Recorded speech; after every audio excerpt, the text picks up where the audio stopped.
رب اشرح لي صدري ويسر لي أمري واحلل عقدة من لساني يفقه قولي اللهم ثبتنا عند الموت بلا إله إلا الله واللهم اجعلنا من الذين آمنوا وعملوا الصالحات وتواصوا بالحق وتواصوا بالصبر آمين يا رب العالمين. Today's khutbah is about a very difficult subject to explain. It's about a concept that is at the heart of our relationship with Allah Azza wa Jal. Every one of us is a believer in Allah, and yet that faith of ours is in Allah is tested. It's not just about believing in the concept of one God or the concept of a God that deserves worship, but actually we have a deep, intimate relationship and a connection with Allah Azza wa Jal. وَلِلَّهِ الْمَثَلُ الْأَعْلَى. But the idea of a serious relationship first, let me just say a few things about that. There are people that you know in life that you have a connection with. Some of you are maybe alienated or separated from a close friend or maybe a family member. Many of us travel and move to different parts of the world, so you're not as connected to your uncle or your grandfather or whoever else. You know they exist, you have a relationship with them, you may even share a last name with them, but that does not mean you're intimately connected to them. You may not even have kept up with their life for the last 10, 15 years, or 20 years, and you don't know all their kids' names, you don't know what their life struggles are like, none of it. Even though you're related, it's a very distant relationship. Once in a while, you go back and you catch up and all of that, but then other than that, you're not really connected. And then compare that to some other relationships you have that are daily, that you interact with daily, that you talk to on a daily basis, right? So in life, there are relationships that exist, but they're connected by a thread. They're not very strong. And then there are relationships that are pulling at us every single day. They impact us. They affect the way we think. They affect our emotions on a daily basis. Those are very strong and intimate relationships. It becomes like that when it comes to our relationship with Allah. Allah Azza wa Jal is, all of us believe in Him, all of us have a relationship with Him, but for some of us it becomes just a concept. He's there, He's in the background, I know He's there. Even when we're praying, we're not really that connected to Him. And even if we are connected, we don't really understand what that connection, what that relationship really means. And what it's supposed to be is a very close, deep, intimate friendship. And a close, deep, intimate, relationship where all of our daily conversations, there's no conversation we have with anyone else a part of it is actually a conversation with Allah too. That's supposed to be a conversation with Allah also. One of the fundamental benefits of the 5 prayers is actually, and this is why the Fatiha is called the prayer itself. The Fatiha itself can be called a prayer, is because the Fatiha, part of it Allah speaks and part of it we speak. Meaning we have a conversation with Allah. We're actually directly communicating with Allah. When Allah says, Alhamdulillahi Rabbil Alameen, Ar-Rahman Ar-Rahim, Maliki Yawmiddin, He's speaking. But when we say, Iyaka na'budu wa Iyaka nasta'een, and so on, we're speaking. So it's actually, when both parties are speaking, there's a conversation happening. And that's supposed to be when you have a close connection with someone, you talk to them every day. You talk to them multiple times a day. That's actually what the prayer is supposed to be. And that's literally where the word salah comes from sila, connection. So with that in mind, I want to share one dimension of that connection you and I are supposed to have with Allah, and how that's supposed to help. Allah created human beings in difficulty, and He created human beings in heavy burden. لَقَدْ خَلَقْنَا الْإِنسَانَ فِي كَبَدٍ. We certainly created the human being buried under heavy loads, exhaustive labor. Emotionally you're struggling, physically you're taxed, you're struggling, health-wise you may be struggling, financially you may be struggling, because of people you may be struggling. This life, Allah designed it to be difficult. Sometimes you look at other people and you say, they have it so much easier than I do. But you don't know what other difficulties Allah gave them that are invisible from you. Everyone has difficulties. Everyone has challenges. You would think, for example, that the Fir'aun had kingdom, empire, he had the world's largest army at the time. He had everything you could want, all the wealth you could want, all the power you could want, all the status you could want. He has everything. And how come he has everything and the believers have nothing? And yet Allah describes about him that he lived in a state of fear. وَنُرِيَ فِرْعَوْنَ وَهَامَانَ وَجُنُودَهُمَا مَا كَانُوا يَحْذَرُونَ. They used to live in a state of fear. He used to get nightmares at night. He couldn't find peace. Sometimes people have material things, but they don't have peace. Sometimes people have physical health, but they don't have mental health. They don't have emotional health. So all human beings were put in a state of struggle, and that's believers and non-believers.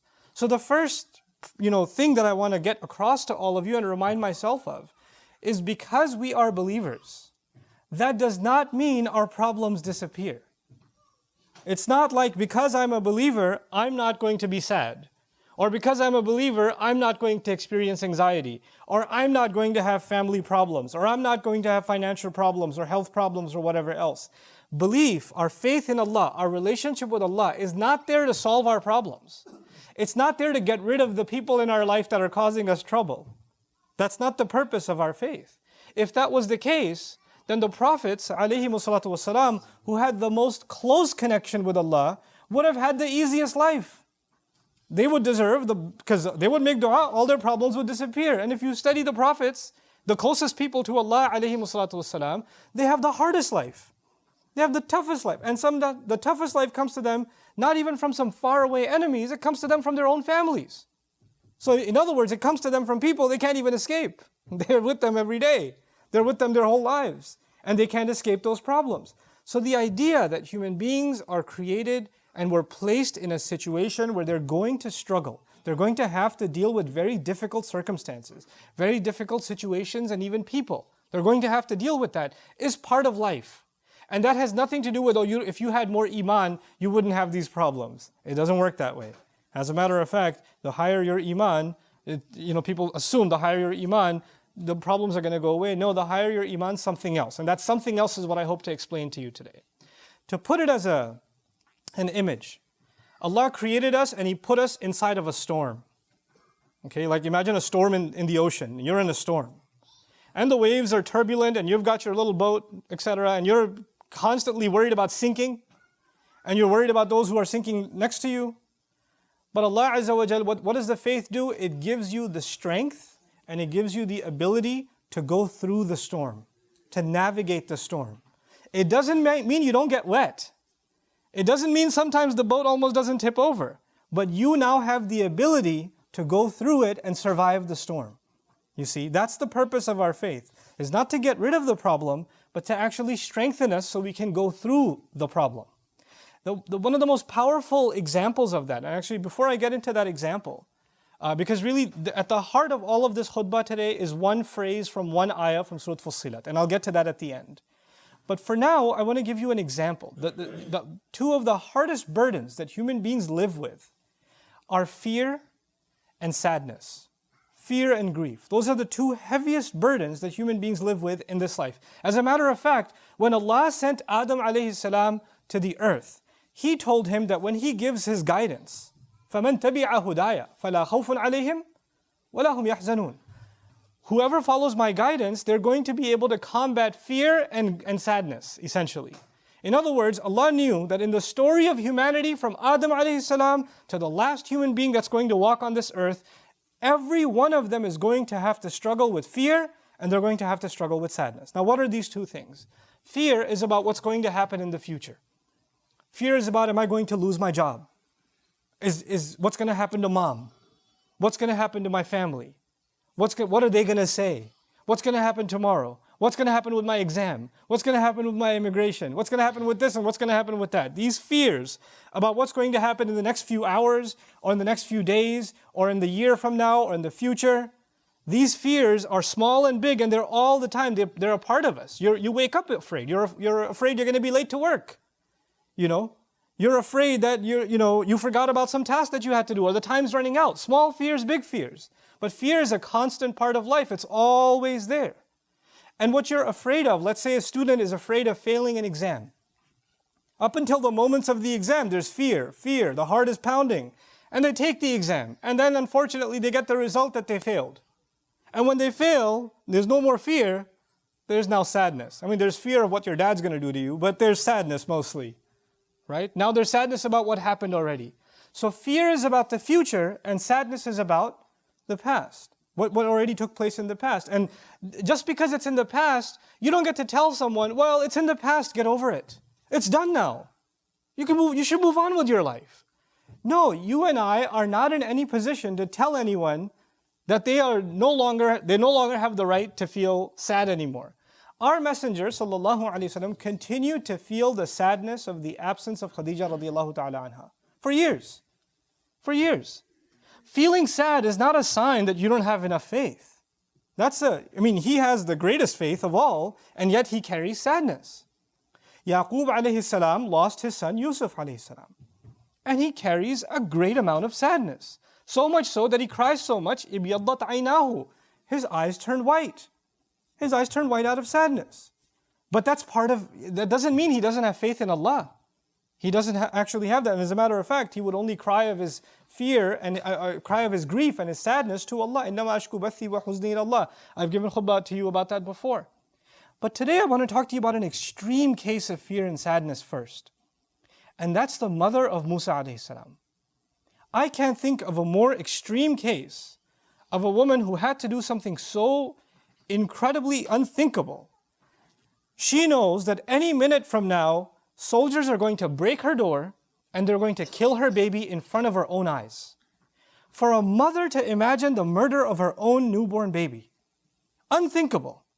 And the only idea she had that Allah put in her is you need to put your child in a basket and put that basket, alqihi fil yam, throw it into the river. It's not even nicely, gently put it into the river. Ilqa is to throw. Now when you throw something in a river, the river is moving water. When you throw something in a river, it can flip. It's also the case that a basket may not necessarily float. It may get water inside. It may hit a rock. There are animals inside the water. There are all kinds of things.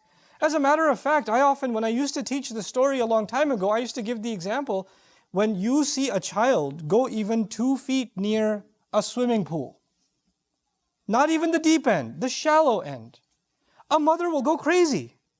She'll drop everything and push people out of the way and grab her baby.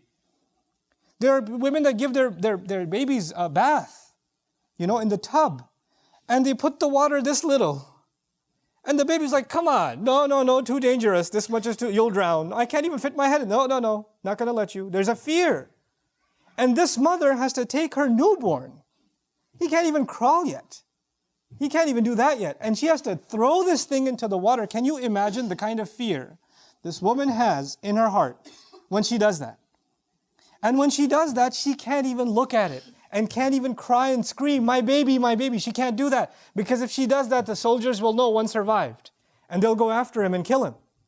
So she has to not even if she looks, she has to look from the side. And then this water is not standing still, it's moving. So this basket is slipping away from her sight to the point where she doesn't even know what happened to it. She has no idea what's happened to it. And now she's living with this incredible, overwhelming sadness. What have I just done? What's going to happen to my baby? And in those moments, Allah Azza wa Jal told her, لا تخافي ولا تحزني. Don't be afraid. Don't feel sadness. And even though she still felt afraid, and she still felt sadness, what we're learning in these ayat is Allah will help you overcome not being drowned by fear and not being drowned by sadness. He can let you navigate those two feelings. Those two feelings are very powerful. They're enough to drive someone mad. They're enough to drive someone to the point where they don't want to live anymore. It can be that powerful. And yet Allah can give you the strength to overcome what you and I don't have the strength to overcome. This mother, like no other mother, could stand doing that and survive. So Allah says, وَأَصْبَحَ فُؤَادُ أُمِّ مُوسَى فَارِغًا. Musa's mother's heart was, you can think of the imagery as it was bleeding out. It was emptying out. It's like her heart was exploding. إِن كَادَتْ لَتُبْدِي بِهِ. She was on the verge of just screaming out, that's my baby, I want my baby back. She was on the very verge of it. She couldn't hold it in. لَوْلَا أَرَّبَطْنَا عَلَىٰ قَلْبِهَا. Had we not tied her heart up, like literally something's about to shatter and leak, and Allah says He, like a rope, tied it up and held it in place. What are we learning? We're actually learning that you and I are not capable of controlling our emotions until Allah gives us the strength to do so. The situation didn't change. The baby didn't start flying instead of floating in the water. The reality didn't change, but her heart changed. Her heart was strengthened by divine intervention from Allah Himself. لَوْلَا أَرَّبَطْنَا عَلَىٰ قَلْبِهَا.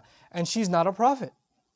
What we're learning in these ayat is that Allah will give you and me a strength to our hearts that will be able to overcome the most powerful fear and the most powerful sadness, the deepest kind of sadness. He'll make us strong enough, not that those things will go away, but you'll be strong enough to go through it. You won't collapse. Your heart won't fall apart. And he says all of this, لِتَكُونَ مِنَ الْمُؤْمِنِينَ, so she may be from those who truly believe. She could truly hold on to faith. She won't ever accept that my baby drowned. She won't accept that. She'll hold on to her faith, she'll hold on to hope. As a matter of fact, in this ayah, for her to be a believer actually is the same as for her to be hopeful. One of our connections with Allah, that bond with Allah, we pray to Allah, we put our hope in Allah. What Allah gives us from Him is that glue that holds our heart together and keeps it from being shattered. He gives us that strength. This is actually what I wanted to talk to you about from the ayah of Surah Fussilat. إِنَّ الَّذِينَ قَالُوا رَبُّنَ اللَّهِ. No doubt about it, those who declared, our master is Allah. Seems like a pretty simple statement. Our master is Allah. It's not a simple statement. You're not just saying our creator is Allah, or the one we worship is Allah. You're calling Him your Rabb. Our Rabb is Allah. Rabb is a mun'im. Rabb is someone who does favors for you you don't deserve, and keeps giving you what you don't deserve. That's the first meaning of Rabb. So Allah is one for us who will give me more than I deserve. And He will keep giving me more than I deserve. And He will keep making, and mun'im also means the one who gives in'am, meaning the one who makes things easy. He's the one who's going to keep making things easy for me. That's who He is to me. I've declared that when I called Him Rabb, al-mun'im. Wal-murabbi. He's the one who is going to make sure that I continue to grow, that I continue to progress, that I'm not going to stay in place. If I'm in a problem, He's going to allow me to grow out of that problem. If I'm in a state of weakness, He will give me the strength, like a plant grows and turns, like a little blade turns into a tree. He'll give me the strength to navigate and to be able to overcome the weakness that I have. This is al-murabbi. Wal-qayyim, the one who's going to make sure I don't fall apart. Just because you're ensuring something is growing doesn't mean you're not taking care of the problem. You know, you can build a building and you're building more and more floors, but the foundation's falling apart. The whole thing's going to collapse. Allah will hold me in place, take care of me and not let me collapse. He's my Rabb. Wal-qayyim. Was-sayyid. And He is in charge. He's in charge of what I do. He's taken total authority over me. I'm not in charge anymore. You know, again, maybe imagery will help you understand this. If you are bad at swimming, and you find yourself in the middle of the ocean, and you're splashing and doing whatever you can, and nothing's helping. Water keeps going up your nose and in your mouth, and nothing seems to be helping, and you're getting exhausted. And until you realize there's someone holding you from underneath, you just need to relax and just let go. And He's just keeping you floating. He's not going to let you drown. When you let go, that's actually Rabbun Allah. Our master is Allah. Whatever struggle, storm I'm going through, He's not going to let me drown. He's holding me in place. Those who openly declare that, they acknowledge that they are not in control of their situation. They acknowledge that they cannot control other people's opinions. They acknowledge they cannot control what any of the creation of Allah does. When anybody else, and some of you spend your days and nights thinking about how this person is going to harm me. What are they going to say? What are they going to do? What are they going to think? This is what's going on in your head all the time. You're preoccupied with it. And when you accept Rabbun Allah, you let that go. Because the one who's protecting you, and the one who's keeping you in place, and the one who's going to navigate you through the storm, you've declared, you've handed it over to Him. You've let go. Rabbun Allah. And that declaration is so powerful, it's a kind of freedom. There are so many of us who make so many decisions in our life. As a matter of fact, so many of our emotions in our life are controlled by other people. They're controlled by other people. How sad you are, how angry you are, how hurt you are. We're letting other people control how we feel. And when you really truly declare, my master is Allah, the power creation has over you disappears. Like they're just creations. They have no power when Allah doesn't give them that power. And when He strengthens your heart, then whatever they have to say and do bounces right off of you. And it doesn't hurt you anymore. Again, reality doesn't change. You change. You change. I'll give you another quick example of that. You know, there was a terrible slander that the ayat I was sharing with you previously, I'll come back to that series soon. The ayat I was sharing with you about the slander against Aisha radiallahu anha. Ayat came of the Quran. Ayat came of the Quran and she felt relieved. She felt relieved. But you know what? The hypocrites were still hypocrites. The filthy mouth was still a filthy mouth. People were still saying what they were saying. That didn't change. For the believers, they recognized it and they made tawbah and they changed. But for people who had dirt in their hearts, they didn't change.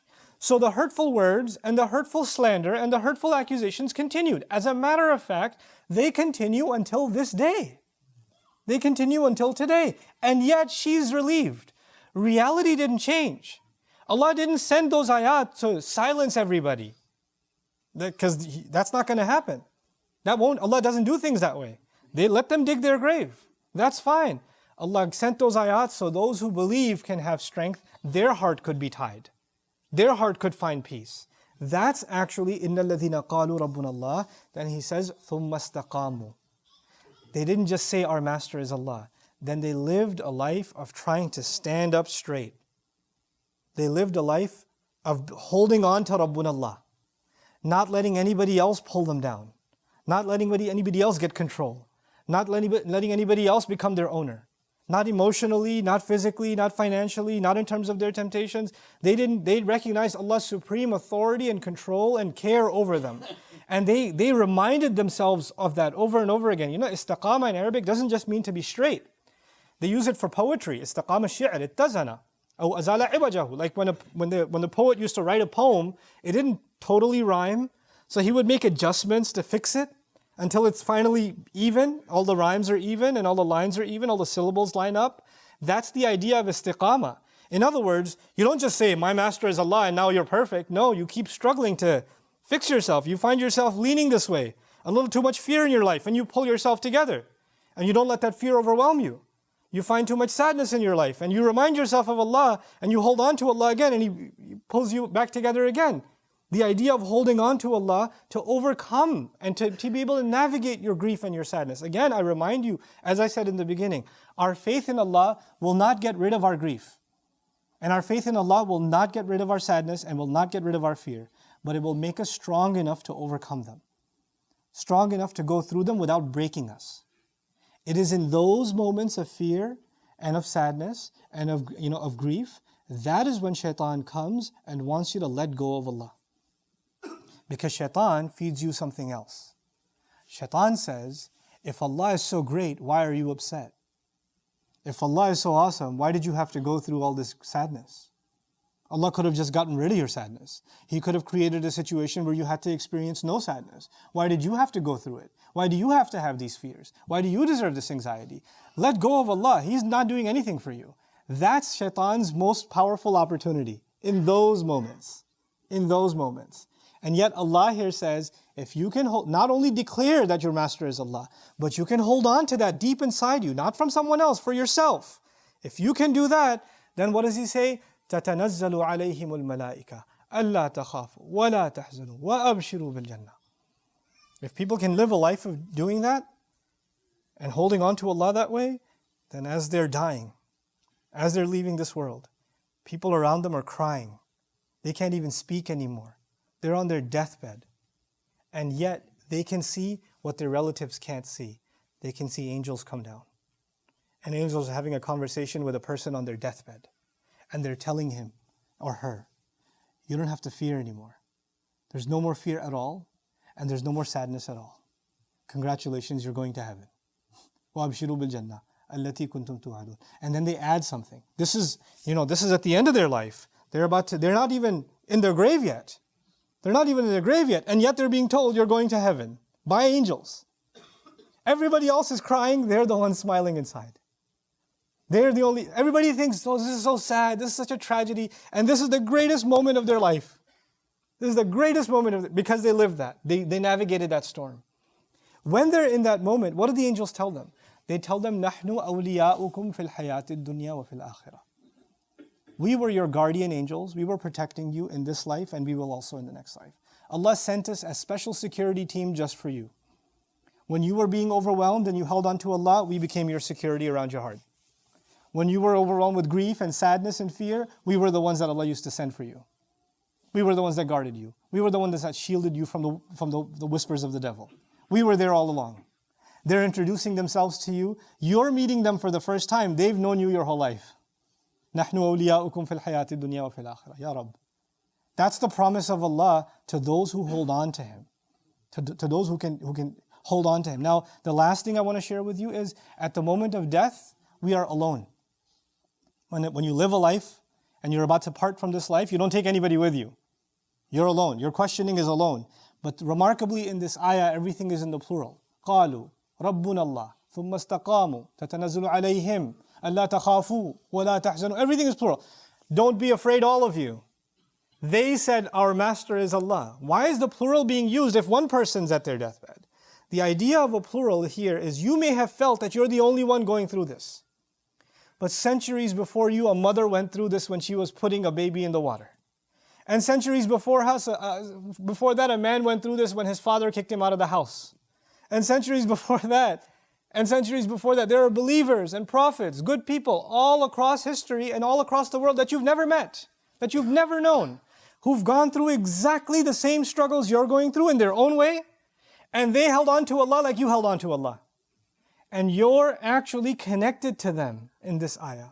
You're not alone. They may have died thousands of years ago, but you have a deep and intimate connection with them, just like you have a connection with Allah Azza wa Jal. With Allah you're connected by your du'as, and with them you're connected because of the same struggle that you're going through. You know, this is why we make the dua, Al-Hiqna bis-Salihin, join us among the righteous. Join us among the good people. You're not alone. You're part of a legacy. There are people before you that have already left, that are praying for you, actually. وَيَسْتَبْشِرُونَ بِالَّذِينَ لَمَّا يَلْحَقُوا بِهِمْ مِنْ خَلْفِهِمْ. They're congratulating each other of those who haven't yet joined them. أَلَّا خَوْفٌ عَلَيْهِمْ وَلَا هُمْ يَحْزَنُونَ. They're not going to have fear and grief either. May Allah Azza wa Jal help us navigate our fears and navigate our grief and not be overrun by them. May Allah Azza wa Jal keep us from the emotional torture and the emotional manipulation of others. May Allah Azza wa Jal give us a life of freedom from control of His creation and really truly allow us to be pure slaves of His in every sense of the word. Barakallahu li wa lakum fil Qur'an al-Hakim wa nafa'ni wa iyyakum bil ayati wa dhikr al-Hakim.